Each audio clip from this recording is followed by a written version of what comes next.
Students welcome to this new editorial summary. तो ये बड़ा अच्छा एडिटोरियल है, एनवायरनमेंट का एडिटोरियल है। बहुत न्यू पॉइंट है इसमें। मैंने ये वाला ऐसा एडिटोरियल अभी रिसेंटली नहीं पढ़ा, तो देखते हैं इसको। तो इसमें बताया गया फ्रेंड कि जो इंडिया का ग्रीन इंडिया मिशन है उसको अब रिवाइज कर दिया गया है, गोल्स को भी रिवाइज कर दिया गया है।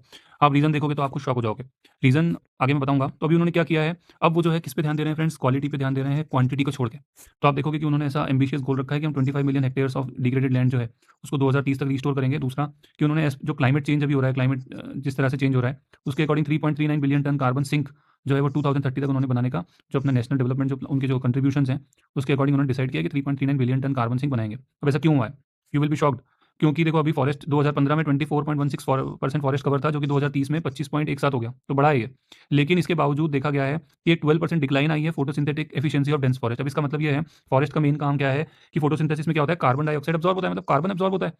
तो ग्लोबल वार्मिंग कौन कर रहा है? कार्बन ही कर रहा है ना। तो ग्लोबल वार्मिंग से बचने के लिए हमको कार्बन एब्जॉर्ब करना है। अब फॉरेस्ट तो बढ़ गई, लेकिन उसकी 12% एक्टिविटी, कार्बन को एब्जॉर्ब करने की जो एक्टिविटी थी वो डिक्लाइन हो गई। अब ये जब देखा गया तो ये क्यों हो रहा है? Because of rising temperature and soil drawing. आप सोच लो कितना डेंजर है फ्रेंड्स ये। तो अब रिवाइज जीआई प्रायोरिटीज में क्या है, जो हमारा मिशन है उसमें क्या है कि अब क्वालिटी पे ध्यान दिया जाएगा, ना बल्कि ना सिर्फ उस पर क्वांटिटी पे कि खाली हम कैनोपी क्रिएट कर दें, फॉरेस्ट बढ़ा दें।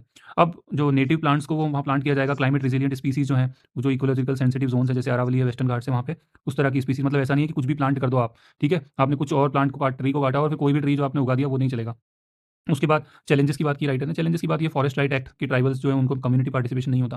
फिर राइटर ने कहा कि पहले जो मोनोकल्चर वाली एक हैबिट थी कि एक ही जो वो पास्ट में एक ही ट्री लगाते थे वो। उसके बाद राइटर ने कहा कि जो फॉरेस्ट डिपार्टमेंट में कैपेसिटी गैप है, मतलब ट्रेनिंग की कमी राइटर ने बताई है। फिर राइटर ने जो एफॉरेस्टेशन फंड होता है, जिसको हम कैंपा फंड बोलते हैं, वो बताया राइटर ने कि अंडर यूटिलाइज होता है। तो अब राइटर यही कह रहा है कि हमको थोड़ा सा उड़ीसा और छत्तीसगढ़ से थोड़ा सा सीखना चाहिए कि वहाँ पे कम्युनिटी पार्टिसिपेशन किस तरह से हुआ, जॉइंट फॉरेस्ट मैनेजमेंट कमिटीज बनाई गई।